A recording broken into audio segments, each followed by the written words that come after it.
여러분을 환영합니다. 제 리뷰 채널로 돌아왔습니다. 좋아요와 구독 버튼을 눌러주시기 바랍니다. 오늘은 뛰어난 버드나무에 대해 계속해서 알아보겠습니다. 아래 비행기 아래에서 느리게 지켜보던 노인이 자리를 양보하고 한 아이에게 생존 기회를 주는 것을 보고 갑자기 몇 명이 자리를 양보하며 비슷한 말을 하기 시작했습니다.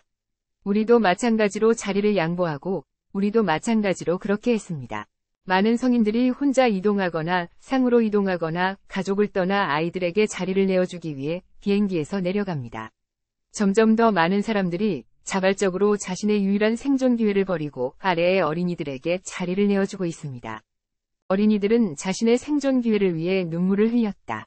그것은 다른 사람이 죽어야 한다는 것을 의미했다.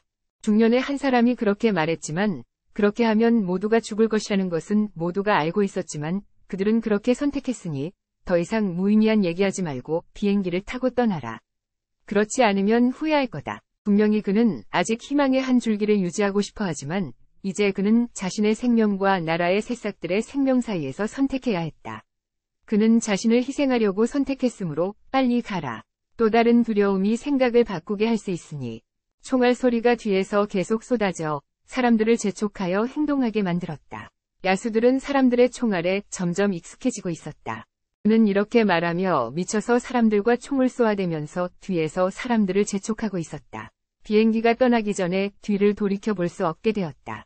그들은 아마도 자신의 생명을 잠깐이라도 늦추기 위해 자신의 목숨까지 내민다.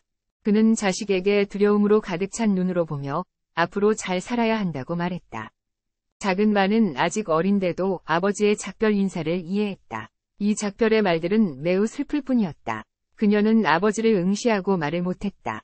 그들은 이별이 어려울 것임을 알고 있었지만 그에도 불구하고 그는 딸을 빤히 쳐다봤다. 그는 딸에게 곧 돌아와서 그녀를 데려갈 것이라고 약속했다. 그가 딸을 마지막으로 껴안았을 때 아래쪽에서 한 사람 더 내어줄 수 있어요. 그것은 비행기에서 내려오는 마지막 차례이다. 비행기 문이 닫혔고 하늘은 무척 어두워졌다.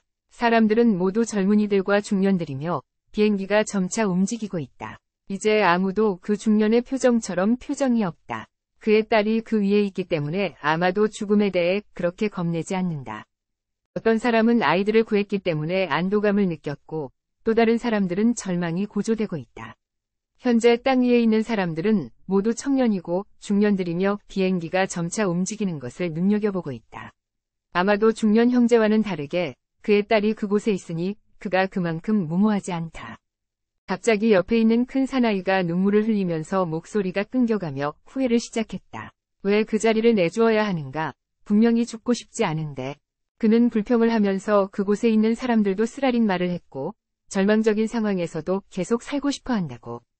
모두가 정신적으로 약해져 쓰러질 것 같을 때도 중년 형제는 높이 들여다보며 저녁 빛이 서서히 멀어지는 비행기를 바라보며 속삭였다. 소녀야, 아빠는 너를 더 이상 데리러 갈 수 없어. 앞으로는 자신을 잘 보호해야 해. 비행기가 구름 속으로 사라지고 10분 후에는 아래 지역이 평지가 될 것임을 확신했다. 사람들은 다른 도시로 야수의 침공을 막기 위해 폭탄을 투하할 것이다. 그런데 갑자기 폭발음이 울려 퍼지며 비행기가 폭발한 곳에서 파편이 튀어나와 하늘을 밝혀서 모든 사람들이 말할 수 없을 정도로 놀라게 했다. 수염을 찌푸리며 중년 형제는 눈을 믿지 못하고 혼란스러워했다. 또한 그의 소망이가 그 비행기 안에 있는 것을 알 때 그들은 자신의 운명을 통탄해야 했고 비행기에 올라가지 못한 것을 후회해야 했다. 이제 아래에서는 총소리와 함께 달아난 사람들이 처절히 비명을 지르며 비행기가 완전히 재가 되었다. 살아남을 기회가 있었어야 할 사람들은 이제 처음으로 죽는 이들이 되었다. 뒤에 피어오르는 연기 구름을 보며 푸른 강동색 강을 놓고 눈물을 흘렸다.